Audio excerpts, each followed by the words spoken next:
Okay, folks, so obviously in one of the videos I've said about Germany was things changed during the war. So I'm just going to do a quick overview of the effects of the war on Germany. So the first year of the war, probably 1940, there was about 10,000 tons of bombs dropped on Germany by Britain, and by the same token, in 1940, Britain, who's taken the brunt of it from Germany, has got about 36,844 tons of bombs dropped on it.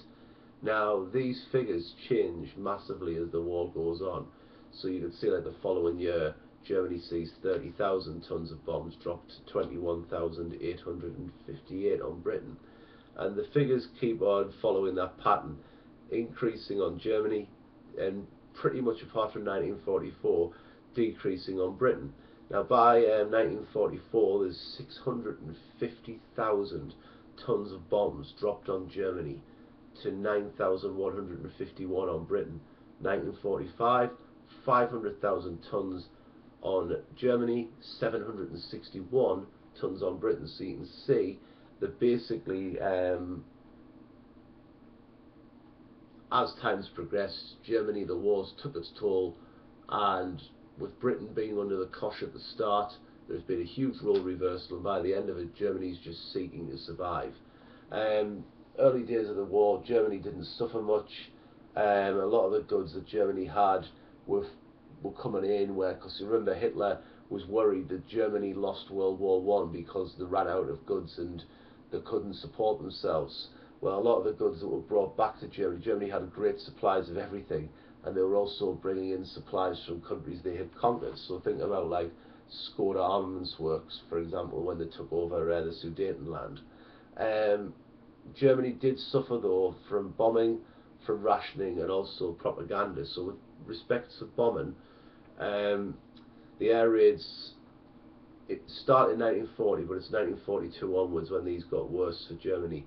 And just like with Britain, German people started to leave cities and they started going to the countryside, because cities were targets for bombs, because people were closer together, and more damage would be done by the bombs being dropped, more people were killed, more buildings, more supplies damaged, etc. And the idea of bombings was to destroy things that would help the war, and basically lower the country's morale by, like death and terror. The Hitler Youth were actually evacuating children to the countryside who had been lost from their parents or separated. Factories were targeted, transport systems were destroyed, and because factories and transport systems were being destroyed, it meant that there was, food and vital goods couldn't be got to people. America comes into the war obviously in 1942, and basically you start to see the RAF and the Americans working together to bomb Germany. So by 1943 you've got 43 German cities just being repeatedly bombed by Britain and the USA, and this would include the Rhineland and the Ruhr, which had heavy factories and industry.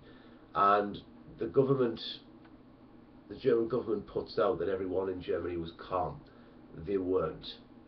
Far from it. People, we now know from their personal accounts and memories, just like in Britain, were terrified, and the Nazis basically tried to quash these fears, squash the fears, because Goebbels, who was in charge of propaganda, is basically saying Germany's got loads of new weapons that we're developing, and that's hinting that they're going to win the war. But 2 million houses were destroyed. People were homeless in the 1940s, and a lot of people, like in Britain, disrupted sleep. They were exhausted, so you actually saw that people couldn't function as well as they would have maybe in the war effort, and people were upset. If your house is being destroyed and you're not sleeping, you become grouchy and you're not happy with what's going on. So what you see is a big change, because when Germany's winning the war, it was very easy to keep morale high. Germany was winning, it wasn't being affected badly by the war, etc.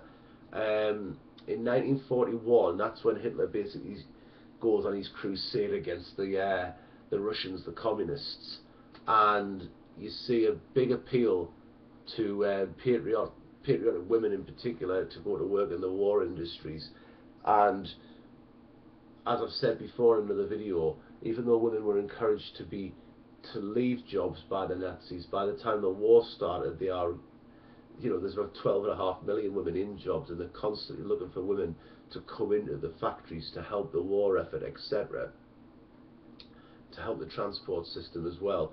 And basically, they're asking people as well to look for communists in Germany.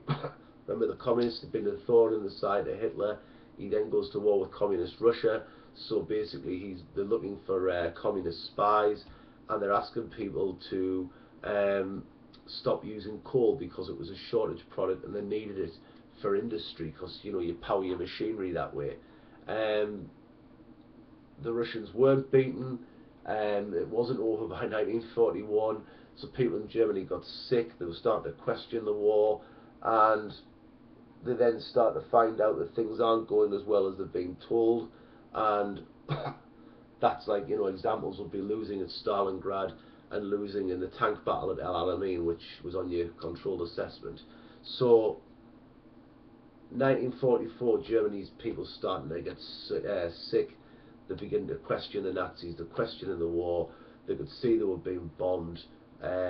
Places like Dresden had been like destroyed pretty much, and there's just a series of like basically sick German people who want the war over, and this just grows following D-Day and the invasion of Germany starting. So what you've got is women did fill in the labour force like in Britain.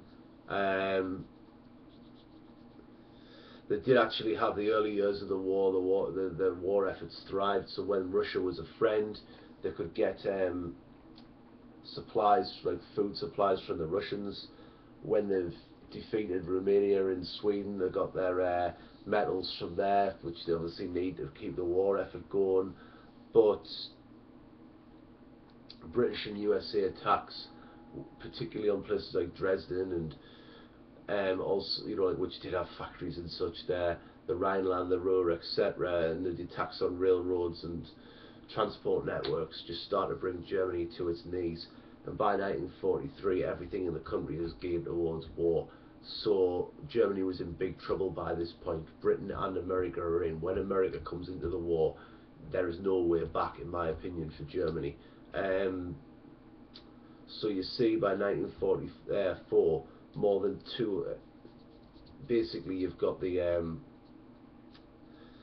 electricity, oil and gas supplies are just in big trouble in Germany. In 1944 and 1945, tank production had fallen by about 35%, and you can see the industrial output is about 1/3 of what it had been in 1938. So Germany can't produce what it had been before the war because the factories and the manpower no longer is there. And by 1945, you've got about 20 million homeless people in Germany. 20% of the houses have been destroyed by air raids, and you've got over 3 million German citizens are dead. So the attacks that took place weren't just on factories, but like Britain, like homes, houses and citizens got killed. And basically after the war, like places like Berlin are just a total mess. Houses have to be built up, factories have to be built up, water pipes have to be relayed, sewage pipes have to be relayed, electricity has to be reset, gas pipes have to be put down, and Germany's an absolute mess.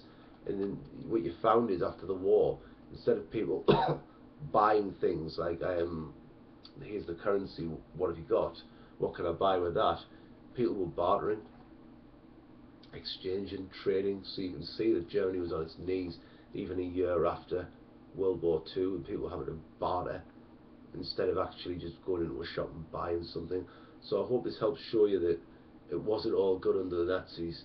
I hope that helps a little bit in case you get that question on your exam paper on Monday. So good luck.